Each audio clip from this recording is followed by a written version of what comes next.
Vamos conversar com o advogado e consultor de licitações Malcolm Barbosa. Ano passado, o Brasil passou a adotar uma nova lei de licitações. Agora há pouco a gente viu uma reportagem que contestando uma licitação e o Malcolm fala de orientações para os gestores. Bom dia, Malcolm. Fique à vontade. Bom dia, Cíntia. Bom dia aos telespectadores. Muito obrigado aqui pela oportunidade da gente estar falando de temas tão relevantes e tão importantes para a sociedade. Bom, então, quais são as principais mudanças, né? Quais os cuidados que os gestores têm que ter? Cíntia, hoje a gente vê todo dia uma notícia diferente sobre licitações, sobre problemas que ocorreram em certames licitatórios. Toda vez que eu vou ministrar um curso, que eu vou fazer assessoria para alguém, seja uma empresa, seja gestores públicos, eu procuro sempre dizer a mesma coisa, a prudência. É sempre buscar saber exatamente o que você está fazendo. Você tem que ter uma qualificação, ter uma expertise para não colocar os pés pelas mãos e acabar tendo um problema grave. Nós temos aí a nova lei de licitações, né, a 14133, que traz mudanças significativas, mas o que eu destaco dessa nova lei é que todos os procedimentos serão eletrônicos. Não mais só o pregão, né, que é pregão eletrônico. Todos os procedimentos serão eletrônicos. Todos os procedimentos, desde obras, desde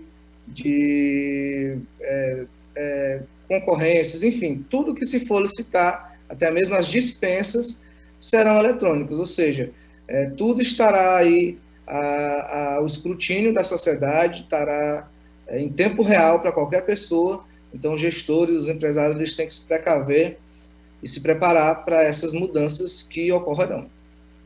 Certo. Quais são os erros mais comuns? Os erros mais comuns, aí a gente pode passar o dia falando sobre isso, Cíntia. Infelizmente não Tanto do... temos o dia, mas o que dentro do tempo que a gente tiver, você pode explanar à vontade. Olha, o gestor, às vezes, no afã de querer fazer algo muito rápido, querer um resultado, porque a gente sabe que ele tem um colégio eleitoral que confiou a ele ele fez algumas promessas para essas pessoas, né, promessas políticas, e às vezes o gestor, no afã de resolver muito rápido, acaba tentando atropelar alguma fase, alguns protocolos e alguns ritos que têm que ser seguidos. E os empresários cometem muito erro de achar que vão participar de uma licitação e vão ganhar a qualquer custo, ganhar a qualquer preço, e às vezes se veem enrolados em contratos que não se pagam e vão acabar sofrendo sanções e vão acabar respondendo judicialmente por isso. Entendi. Algumas vezes licitações, por exemplo, que são anuais, geram muito impacto, né? Você vê, às vezes, pequenos municípios fazendo licitações milionárias para, por exemplo, compra de combustível. E isso sempre é questionado pelo cidadão, né? Tem alguma outra maneira de fazer esse tipo de licitação que não seja de uma vez só? Porque aí quase sempre o gestor diz, não, mas isso aqui não é para agora. E aí é isso, mas o número é impactante, né? Você vê pequenos municípios que são praticamente, tem o quê? 4.000 habitantes comprando 2 milhões de combustível. É difícil explicar isso, né? É muito difícil. Os gestores, geralmente, eles dizem que trata-se de registro de preços, que eles não são obrigados a comprar aquele valor. Mas eu vou te dizer uma coisa, Cíntia, hoje, nesse caso específico do combustível, nem para o gestor, nem para o dono do posto de gasolina que fornece combustível, compensa esses valores, essas licitações de 12 meses, que às vezes a pessoa prorroga por mais 12, às vezes a mesma licitação serve para 2 anos. Por quê? Porque a gente está tendo uma oscilação de preço muito grande. Hoje a gasolina está 7 alguma coisa, amanhã já pode estar quase 8 e 3 dias depois pode cair de novo para 5. Representa uma oscilação muito grande, porque eu sou testemunha, eu já vi alguns casos em que a licitação é num mês, o posto combustível, o fornecedor ganha a X, e quando ele vai ele emite a primeira nota e o preço já está defasado. Eu acho que não é bom nessa luta nem mesmo para o gestor. Existem algumas soluções, como você, por exemplo, utilizar a tabela da ANP, e aí você vai pegando uma média mensal e vai fazendo esse preço mensal, e você fazer licitações menores por secretaria, por fundo, e você acaba tendo licitações menores que também atingem objetivos. Só uma ressalva também. No caso de combustível especificamente, tem muita coisa envolvida.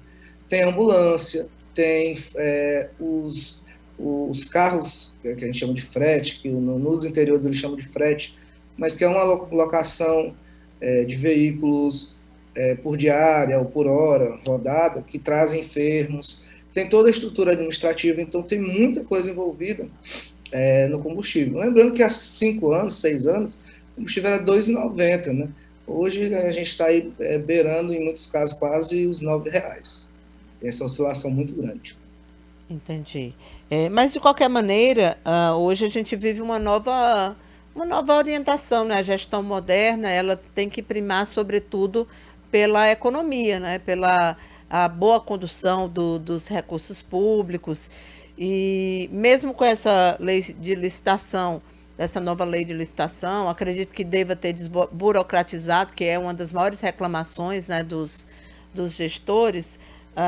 Você acha que isso também é algo que hoje já se tem uma consciência maior de se fazer economia, de procurar evitar alguns gastos desnecessários? Porque, assim, vez por outra, a gente vê, agora mesmo, recentemente, compra de lagosta por parte do Exército, umas coisas assim que são meio kit de manicure, o Exército comprou agora kit de manicure para poder presentear os visitantes. Então, são coisas assim que é difícil para a população entender, né? Eu fico tentando qual é a justificativa da É, compra de kit de manicure para e eu são trabalho há 12 centenas, né? anos, São eu centenas. trabalho, é, eu trabalho há 12 anos com isso diariamente, Cintia. E tem coisas que eu também não entendo. Eu acho que o gestor, dentro de uma programação, ele tem prioridades. E, quiçá, um kit de manicure não é uma prioridade, né? Com Não estou dizendo certeza. que não se possa licitar, ou que os visitantes não mereçam tal Claro. kit e tal. Só que se tem prioridades, né? A nova lei ela é taxativa com relação ao planejamento. Porque não basta só dizer, olha, eu quero uma ambulância, eu quero licitar uma ambulância. Você tem que fazer um planejamento estratégico anual, segundo a nova lei. Você tem que demonstrar por que você tem aquela ambulância. Por exemplo, qual é a vantajosidade de você adquirir uma ambulância e não alugar? Qual é a vantajosidade de você alugar uma ambulância e não comprar? E isso vai ocorrer com todos os procedimentos licitatórios, porque não vai ser só licitar. Você vai ter que ter um planejamento anual estratégico e demonstrar que aquilo é viável e que é o melhor para os municípios, para os estados, e que aquilo vem de encontro, vem a atender os anseios da população. Mas eu concordo com você plenamente, tem algumas coisas que a gente não consegue justificar. Compra de lagosta, por exemplo, nada contra, eu sei que as autoridades recebem outras autoridades, mas eu bato muito nessa tecla. Diante do planejamento, existem outras prioridades. Não vou entrar no mérito se é certo ou errado, mas Aham, a gente claro, sabe que, claro. sim, tem outras prioridades. Isso é mais difícil. Mas, assim, aquela outra questão que eu levantei, está mais desburocratizado? Por exemplo, às vezes falta uma seringa no hospital e a justificativa quase sempre, mas é porque tem que começar a fazer uma outra licitação. Quando a gente sabe que isso é falta de planejamento mesmo, né? Porque dá para ter esse planejamento. Mas isso ficou mais fácil ou somente em situação de emergência, que aí a gente sabe também que quando tem estado de emergência, estado de calamidade, é mais fácil para você fazer compras públicas, né?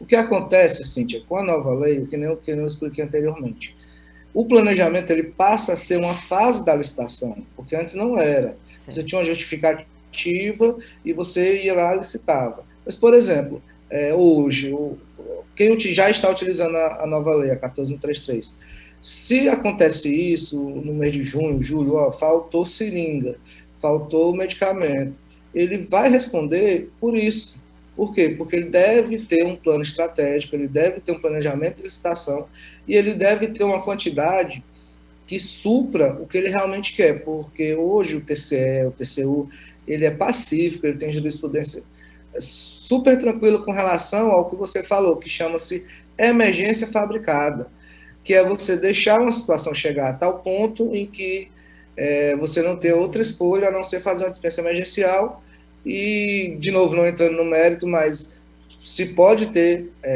interesses escusos ou você pode ter pode sair mais caro para a administração. Os tribunais, o Ministério Público, os tribunais, os juízes, eles estão muito conscientes, eles estão batendo muito nisso.